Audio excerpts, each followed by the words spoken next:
watching Inside Thunder Basketball with Darnell Mayberry. I'm Mike Sherman, Sports of the Oklahoman, here with our Thunder beat writer Darnell Mayberry, and we're talking about the Oklahoma City Thunder's 2-2 homestand. Pivotal homestand of the season. Darnell, 2-2. Was that good or bad? Well, considering the opponents that they played, I think it was decent. I mean, you expected them to be able to have a chance to split the homestand. Look, they beat Houston and they beat the Lakers. You didn't expect them to beat the Lakers, but you thought that they could have beat Portland in that final game.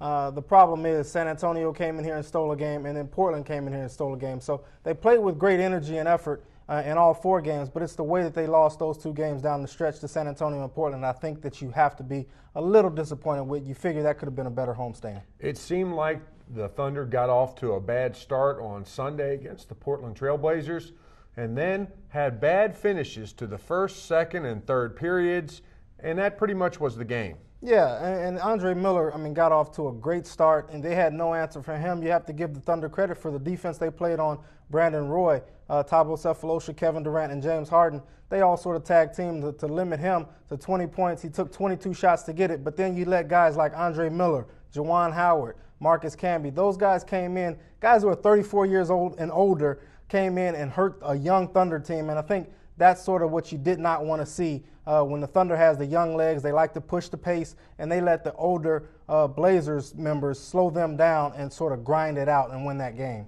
If you're a Thunder fan, Darnell, as you're looking at this series, 4 games, 3 of the teams are playoff teams. How do you feel about things going into the playoffs? The current homestand, I think that was just a tough test for the Thunder. We knew that was going to be a pivotal stretch. We knew that was going to be a challenging stretch. But the defense reappeared in that game. You hold San Antonio to 90-something points. You hold the Blazers to 92 points. You hold the Lakers to 75 points. So the fact that the defense came back to life in those 4 games, I think that's a good sign, the best sign of all signs for the Thunder, that they at least have momentum. And the thing that they've built their season on this year, defense, is back after that Indiana debacle and after giving up 100 points to Charlotte and blowing that 19-point lead a few weeks back. So that, to me, is encouraging. Oh, yeah, you did mention the Lakers game. That blowout win over the Lakers, Kobe Bryant sits out most of the second half, a non-factor 11 points, 9 turnovers.